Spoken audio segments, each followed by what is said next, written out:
kusoo dhawaada FCTV barnaamijka caawa waxaan kusoo qaadanaynaa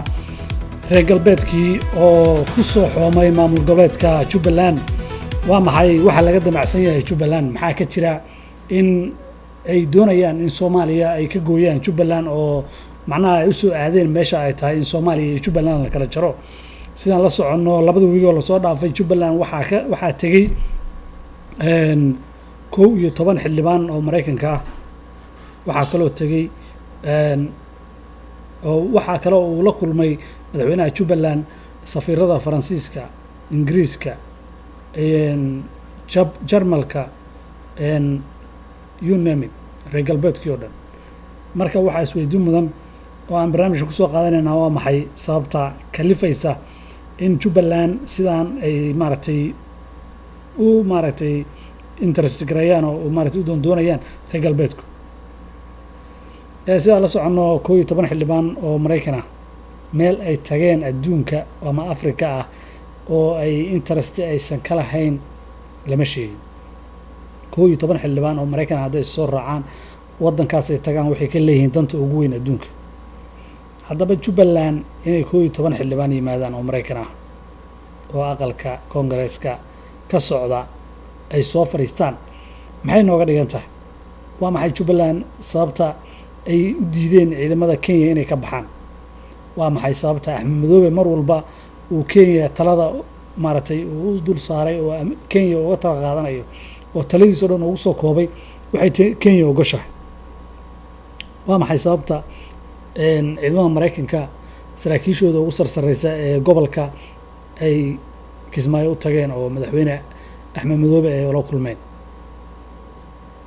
waa maxay sababaha keeni kara danahan oo dhan oo maaragtay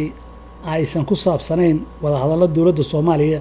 iyo maaragtay soo dhaweyn dowladda Soomaaliya iyo maamulka Jubbaland kuma saabsana waxaan oo dhan waxay ku saabsan yihiin waa dana gaar u ah Mareykanka iyo reer galbeedka.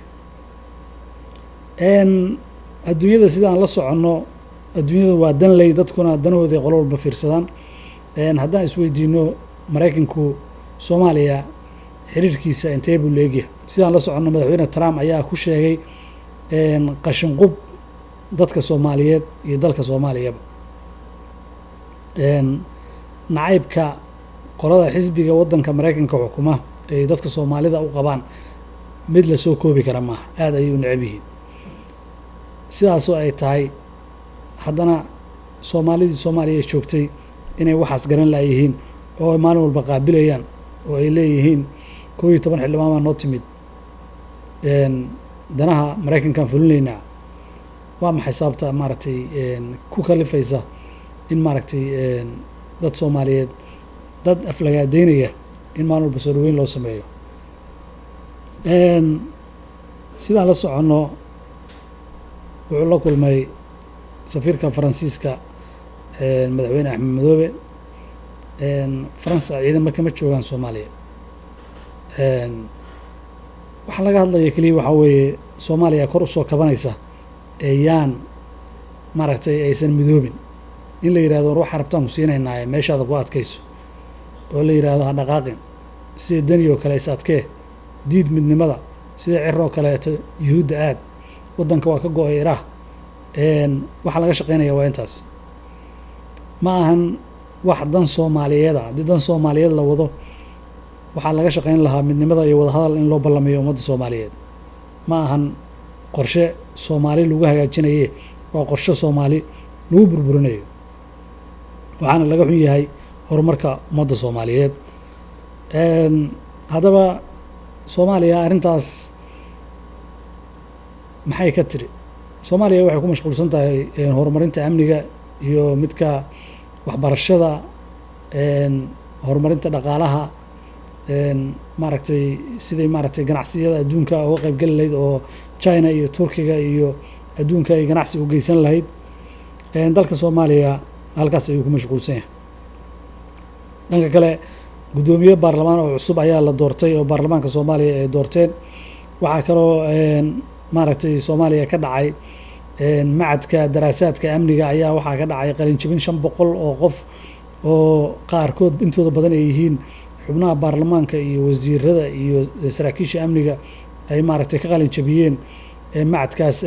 lagu baranayay daraasaadka amniga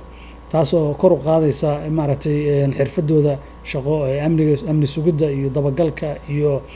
maaragtay dambi baarista waxyaabaha dhaca iyo maaragtay horumarinta amniga dibadda iyo gudaha intaba sidaa daraaddeed Soomaaliya horey u socotaa laakiin waxaa lugta ku walaaqaya reer galbeedka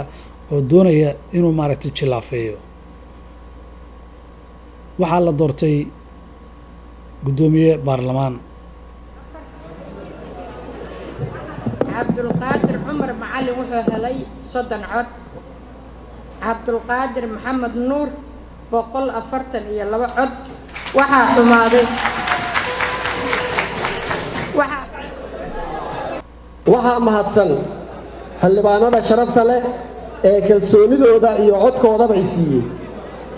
iguna maamuusay inaan noqdo guddoomiyaha golaha shacabka jamhuuriyadda federaalka Soomaaliya 4 sano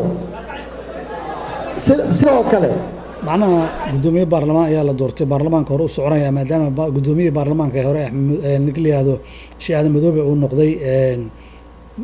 hogaamiyaha maamulka koonfur galbeed dhanka kale waxaa maaragtay dhacday qalin jabin waxaa ka hadlay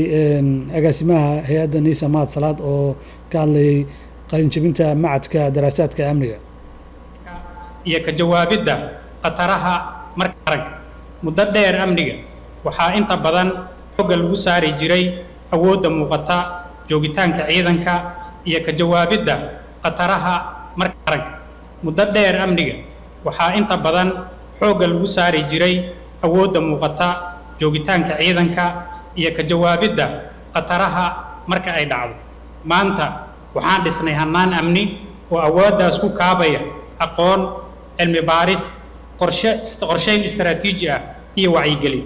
waxaan doonaynaa in sargaalka Soomaaliyeed uusan noqon oo kaliya qof fulin kara howlgal balse uu noqdo qof fahmi kara qatarta saadaalin kara isbedelada qiimeynna ku samayn kara xogta kana qayb qaadan kara dejinta siyaasadda iyo go'aanada lagu ilaalinayo amniga qaranka taasi waa falsafada macadkan uu ku dhisan yahay maanta waxaan rabnaa Soomaaliya amnigeeda in aan lagu ilaalin oo kaliya أول سراكيشة أمنية وحي كل شيء قنشر إنه كلية قبردة سواء قبشة أود إن أود حلو مغنية وير لو قاضو جيرت كل الحراء قرشة كلو مارتا أغون كلا وديرادة أيها هذا الوسو بيريو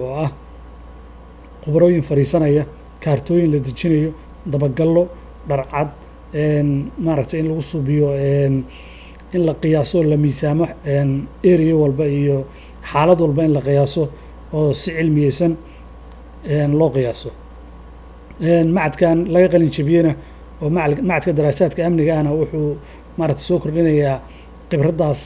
ay ka barteen ayaa waxay soo kordhinaysaa in amniga dalka Soomaaliya uu hore u socdo Soomaaliya waxay isku dayaysaa inay u socoto shaqaalkii baa la qodayaa waxbarashadii qalin jabintii jaamacadaha iyo dugsiyada ayaa socda kii dawladdii